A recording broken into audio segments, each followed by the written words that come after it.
It's time for the Ant Hill Show. How's it going, everybody? Welcome to the show. Ant J. Hill, ready to talk some 49ers football, J. Hill. It's July, so yes, it's Yeah, time. it is. 49ers have the rookies coming in about a week early compared to the veterans, which is a little bit different for Kyle Shanahan and this group.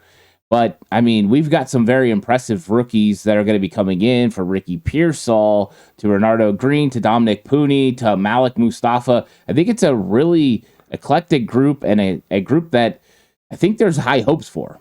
It seems like from everything from OTAs and the rookie camp that I've been reading and stuff, and this draft class could be very productive early on and for a long time as well. So that's exciting with our upcoming cap issues. Yeah, the cap issues are something interesting. Right now, the 49ers are set to have, what was it, close to $38 million right now that they could roll over into the 2025 salary cap. Plus, there's the big boom. I mean, we just seen the Netflix, has the Christmas Day games this year on Wednesday. So that's going to add more money. And I'm guessing if it goes well, Netflix will pour even more money in to get something else next year. And you're just going to continue to see more and more money come in, which means the salary cap goes up. So I wonder how long it's going to take for the salary cap to actually affect the 49ers in a big way, because contract extension for Brock Purdy is going to be hefty, but that's probably going to be pushed down the line a couple of years as far as the effect of when it actually hits the 49ers salary cap, because they can play him on his normal contract, throw him some signing bonus, and then add on after that with the extension. And if you do an extension a lot like Jalen Hurts or even like Patrick Mahomes, you keep having restructures built in and really low cap numbers for a long time that could withstand the contracts of Trent Williams and Nick Bosa and others. Brandon Ayuk, hopefully. Yeah, so let's just say that, I mean, I'm not sure that it's as cap hell as people think it is. I think the 49ers have some maneuverability here over the next several years. The other thing, too, I've been pondering is, not that Brock will sign 5 years for $25 million, but I can almost see him 5 years for 200, 5 years, 180, 5 years for 200 too. Like I don't see him as the guy that's like, oh my God, Joe Burrow makes 291, I want 292, or I want 315. Like, he seems like the kind of guy that's like, hey, I like to win, and I know I'm a good player, but I also know that I have this guy and this guy and this guy, and that helps out a lot. I think he sees how Bills had to dismantle, how some of these other teams have had to really dismantle, and I think that within reason, he's the kind of guy that might just say, you know what, I'm a lot better with McCaffrey and Ayuk and Kittle, so let's take care of me, but I don't need to be for 500 million guy here. Yeah, I think that's the normal thought that people think. Brock Purdy's a really good guy. He understands team. He's going to want to be on a winning football team. And I think that's pretty true. You want to be a good teammate. You want to do things that you're supposed to do. But I do believe that he's going to want to cash out, because this is generational money for his family. His parents are still right now selling pools.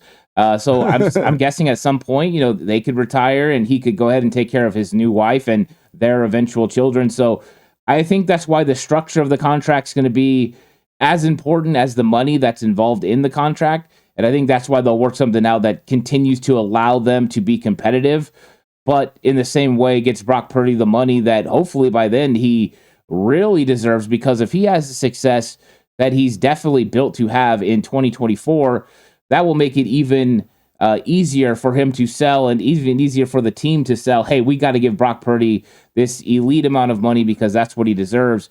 And Jason, ESPN came out, and it was worldwide leader. Yeah, it was Clay. He said that the 49ers were going to, or Brock Purdy was going to have a little bit of a regression. And I wanted to see what you thought about that. Yeah, do you feel like he's going to have a regression in 2024? I laughed. The guy was top 5 MVP with no off season. He has his exact same cast back, plus an extra receiver and an extra pass catching running back who runs a 4-3. Got the same tight end. The O line should be a little better because it'll have a little more cohesion. He still has 11 and 23 behind him. I don't see how he can regress.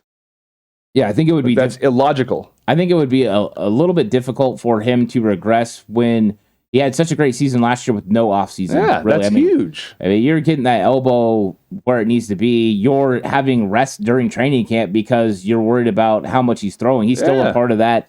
He comes in the season, and I mean, the things that he did well, the accuracy, the way he went through his progression so fast, knowing the offense, those things don't get worse. Those things get better. And so to me, that was a little bit interesting. And I think that people are just naturally looking for Brock Purdy to step back because they still don't want to believe that a 7th round pick, a Mr. Irrelevant, can actually be this good. Yeah. Well, I think it might be time to just go ahead and just accept it. That's one of the first things. Get past the denial, accept it, and realize that you are kind of a low-key Brock Purdy hater, and you're just wanting him to fall back so you feel better about not seeing it coming, when really just enjoy the process. There's players that come out of nowhere all the time, and Brock Purdy's one of those guys, and we can just love the fact that Brock Purdy is a really good quarterback. Yeah, I mean, I still think that Greg Olson says it best. He's the best processor he's ever seen in his life.